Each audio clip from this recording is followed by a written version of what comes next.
Good afternoon, it's Keegan Stokes, the Bird Dog here at Texas Built Mobile Homes in Seguin. I'm gonna take you inside a phenomenal single wide 16 by 76. Come check the inside of this thing out. This is modern elegance at its best. As far as manufactured homes go, it doesn't get any better. You have a triplet tray ceiling here, 9-foot high ceilings with recessed canned LED lights. This is a totally upgraded kitchen.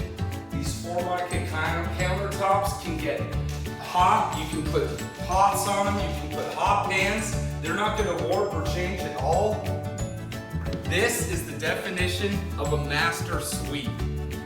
Beautiful, huge master bedroom, bullnose corners, walk-in closet, entertainment center built in. This home has vents in the ceiling, downflow ventilation. Check out this glamour bath. I mean, it totally speaks for itself. Got your rain bath faucet. Guys, come and see me, the Bird Dog, here at Texas Built Mobile Homes in Seguin. We're willing to make you a deal.